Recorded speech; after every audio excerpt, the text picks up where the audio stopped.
India is a land of cultures and traditions. ऐसा बाहर के लोग इंडिया के बारे में सोचते हैं और अपने लिए ये नॉर्मल सी बात है, मगर जब यही सारे कल्चर्स बॉलीवुड में दिखाने की बारी आती है तो ये हमें फेल कर देता है। अब देखो, यहाँ मैं कोई अपने कन्वेंशनल रिलीजियस बिलीफ या फिर एंशिएंट ट्रेडिशंस की बात नहीं कर रहा हूँ, क्योंकि वो थोड़ा सा प्रॉब्लमेटिक हो जाएगा। मगर फिक्शन का क्या? क्योंकि दुनिया के बीच में असली कल्चरल इंपैक्ट मूवीज से ही आता है।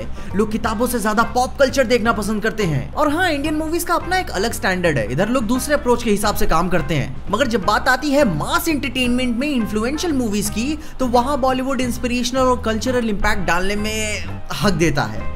अब एग्जांपल से ही समझो, मैं बिना डरे बिना हिचकिचाए वकांडा फॉरएवर बोल सकता हूँ। It's a form of giving respect, और इसमें कोई बुरा नहीं मानता, क्योंकि बुरा मानने वाली चीज ही नहीं है। इस तरह की मूवीज ने लोगों पे इंपैक्ट डाला। ये कहानी फिक्शन होने के साथ साथ अपने सोशल इश्यूज को इतने खूबसूरत तरीके से ब्लेंड करती है कि इससे इज्जत ही बाहर निकलती है। हैरी पॉटर मूवीज कूल है, क्योंकि कौन नहीं जादूगर बनना चाहता। दुनिया को बचाना तो दूसरी बात है, लेकिन सबसे पहले अपनी जिंदगी आसान हो सके। स्टार वॉर्स मूवीज इन्फ्लुएंशियल है, endless story lines, family, love, hope and the power of force के लिए। ये कुछ सारी कहानियां इन्फ्लुएंशियल होने के साथ साथ हमें बहुत कुछ डीप सिखा जाती हैं। अब देखो, ये मैं नहीं कह रहा हूँ कि नॉन नैरेटिव मूवीज ज्यादातर इन्फ्लुएंशियल नहीं होती, कुछ ना कुछ तो होती ही है, मगर वो ज्यादा मास एंटरटेनमेंट के लिए नहीं बनी होती। ऐसा लोग कहते हैं ना कि ये पिक्चर सबके लिए नहीं है। तो वीडियो में आगे जाने से पहले मैं आपको एक बहुत ही बेहतरीन अमेजिंग क्रिप्टो करेंसी प्लेटफॉर्म के बारे में बता देना चाहता हूं, जिसका नाम है ऊनो कॉइन। ऊनो कॉइन संपूर्ण रूप से सिक्योर्ड प्लेटफॉर्म है जो ब्लॉकचेन टेक्नोलॉजी की हेल्प से चलता है और आपका सारा डेटा सेफ रहता है। इस ऐप को सीधे ही आप प्ले स्टोर से डाउनलोड कर सकते हैं, और डाउनलोड करने के बाद आपको खुद को रजिस्टर करना होता है और केवाईसी वेरीफाई करनी पड़ती है, जैसे कि बैंक अकाउंट, पैन और आधार जैसी डिटेल्स। और जब आपकी केवाईसी कंप्लीट हो जाए तो आप इसके फीचर्स को यूज कर सकते हैं। इस ऐप से इन्वेस्ट करना बहुत ही ईजी है। पहले आपको अपने वॉलेट में पैसे ऐड करने होंगे, जो एनईएफटी, आरटीजीएस या फिर मोबाइल बैंकिंग से इजीली हो जाती है। फिर सपोज करिए कि आपको बिटकॉइंस बाय करनी है, तो आप बिटकॉइंस के ऑप्शन पे जाके बाय के ऑप्शन पे जाएं, जहां ये आपसे पूछेगा कि कितने बिटकॉइंस चाहिए आपको। और जब आप अपना अमाउंट मेंशन कर दोगे तो ये आपको बिटकॉइन शो करने लगेगा जितने आपको चाहिए। उसके बाद बाय के ऑप्शन को दबाओ और पैसे आपके वॉलेट में क्रेडिट हो जाएंगे। ऊनो कॉइन में बहुत से स्पेशल फीचर्स भी हैं, जैसे कि इसमें योयो ग्राफ अवेलेबल है, जहां आप इसकी हेल्प से एनालाइज करके अपनी कौन सी परफॉर्मेंस को ट्रैक कर सकते हैं। उसके बाद ये ऐप प्रमाणित तौर से बहुत ही सिक्योर्ड है, जहां पे आप एक्सचेंज का ऑप्शन भी मिलता है आपको, जहां आप अपनी क्रिप्टो को दूसरी क्रिप्टो में एक्सचेंज भी कर सकते हो। तो भाई लोग, इंतजार किस बात का कर रहे हो? इसकी लिंक आपको सीधे ही नीचे डिस्क्रिप्शन में मिल जाएगी। तो जाओ, ऊनो कॉइन को डाउनलोड करो और इन्वेस्टिंग करना शुरू करो। और फिक्शनल फैंटेसी मूवीज की यही तो खासियत है कि लोग जल्दी बुरा नहीं मानते, और अगर मान भी लेते हैं तो कोई ज्यादा फर्क नहीं पड़ता।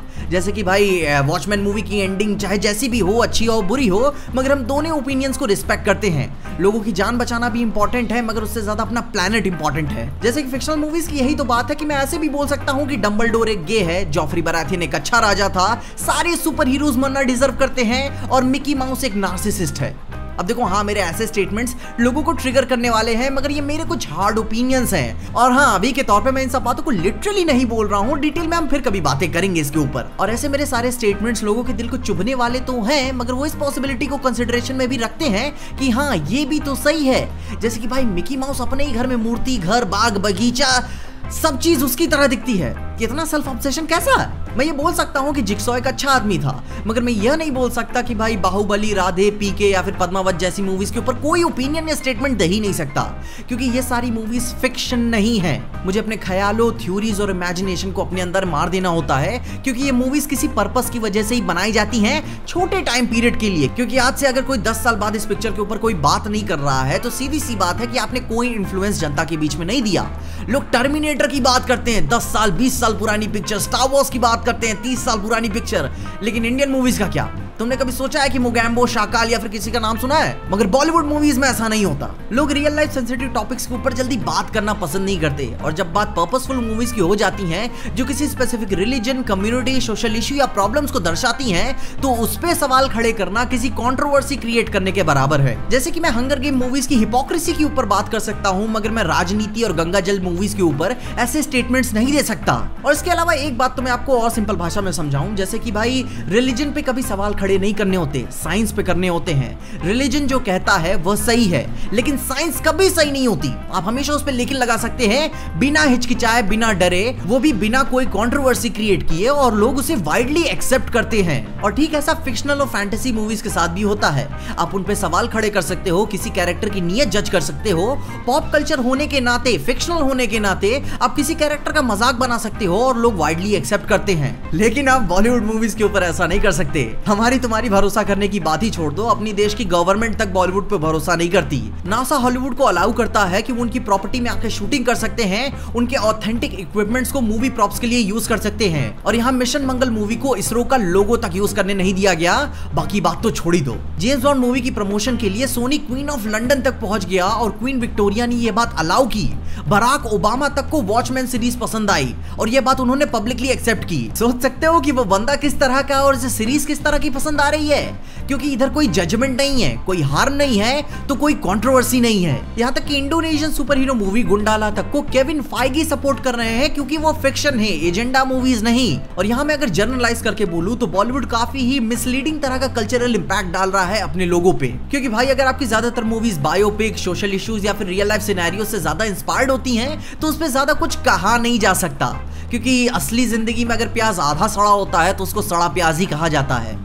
लेकिन फिक्शनल मूवीज में सब लॉस बदल जाते हैं। टर्मिनेटर अच्छा हो जाता है, जुरासिक पार्क में डायनासोर्स भी कंप्लीटली बुरे नहीं है, विली वोंका सबसे हरामी आदमी है। और मैं तो बॉलीवुड मूवीज का किसी भी तरह से एग्जांपल यूज करना नहीं पसंद करूंगा, क्योंकि इतनी जल्दी मेरे मरने का मूड नहीं है। बाहर की मूवीज, सीरीज या एनिमेस के लोग कॉस्प्लेज या फिर कैरेक्टर पोर्ट्रेल्स करना पसंद करते हैं, और जब बात इंडिया में कॉस्प्लेज या कैरेक्टर पोर्ट्रेल करने की, ऑर्गेनाइज करने की बात आती है, तो भी लोग बाहर के कॉस्प्लेज करना पसंद करते हैं, क्योंकि कल्चरल इंपैक्ट के नाम पे इन्होंने दिया नहीं, बस हगा है। अब हाँ, पहले बॉलीवुड की मूवीज में अच्छे कैरेक्टर डिफाइंड मूवीज या कैरेक्टर पोर्ट्रेल्स आया करते थे, जैसे कि मोगैम्बो, शाकाल, रामाधीर सिंह, गोकुल पंडित या फिर कचरा सेठ। यहाँ तक कि मैं तारक मेहता का बापूजी बन के आना पसंद करूंगा।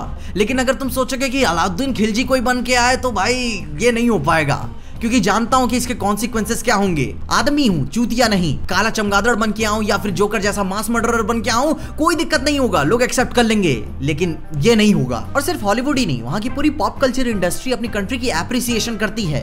सुपर हीरोज भी अमेरिकन वे हो चुके हैं। दुनिया पे कोई भी सबसे पहले खतरा आता है तो सबसे पहले अमेरिका ही स्टैंड लेता है। Time travel, aliens, extra terrestrial technology, future of entertainment, Hollywood movies अपने कंट्री को एज अ लीडर की तरह पोर्ट्रे करती हैं कि अगर दुनिया पे कोई भी खतरा आएगा तो हम दुनिया को बचाएंगे। और इंडिया अभी भी बायोपिक मूवीज या फिर सोशल कॉजेज मूवीज को ज्यादा एप्रिसिएशन दे रहा है। मैं मना नहीं कर रहा हूं इन्हें बनाना, मगर यार हम सबसे ज्यादा मूवीज एक्सपोर्ट करते हैं, और भाई इन्हें भी तो जगह दो। पूरी दुनिया के लिए पिक्चर बनाओ। क्या मार्वल मूवीज सिर्फ अमेरिका के लिए होती है? नहीं, पूरी दुनिया उन्हें पसंद करती है। और इधर इंडिया में हाउसफुल और गोलमाल सीरीज इंडिया की one of the most successful film franchises में से एक है, जो अभी तक जिंदा है। क्या यह पूरी दुनिया के लिए पिक्चरें हैं? I don't think so. China जैसा भी हो, मगर उसने भी कुछ अच्छी फिक्शन मूवीज बनाई है, क्योंकि इन्हीं फिक्शन, फैंटेसी और साइंस फिक्शन मूवीज से पता चलता है कि लोग आपके देश के बारे में सोच कैसा रहे हैं। इनसे हमारी अथॉरिटी पता चलती है, इनसे हमारी इन्फ्लुएंस पता चलती है कि कितना पावरफुल हम सोच सकते हैं। इन कहानियों का लोगों के बीच में प्रभाव क्या पड़ा, लोग हमारे देश के बारे में किस तरह से देख रहे हैं, ये मूवीज डिसाइड करती हैं। क्योंकि बुक से ज्यादा आज पॉप कल्चर इन्फ्लुएंशियल हो गया है। और अगर हम आज भी 2021 में बॉलीवुड में वन मैन आर्मी, प्यार की ताकत को कल्चरल इंपैक्ट मान रहे हैं, तो हमें बहुत कुछ आगे जाना है। अब देखो, ये सब भी ठीक हो सकता है, बात पैसों की नहीं है, बात है चाहत की। स्टीवन स्पीलबर्ग के पास घर नहीं था, उन्होंने कार में बैठ के टर्मिनेटर की कहानी लिखी। उनके अंदर चाहत थी कि भाई हमने लिखा है तो हम बनाएंगे। 1954 में जापान में रबर नहीं मिल रहा था, मगर फिर भी उन्होंने गॉडजिला बनाई। 100 किलो का सीमेंट का सूट बनाया। अपने समय की आगे की सोची, टेक्नोलॉजी नहीं थी, देश अपने घुटनों पे था, मगर चाहत थी कि हमको बनाना है और हमने बनाया।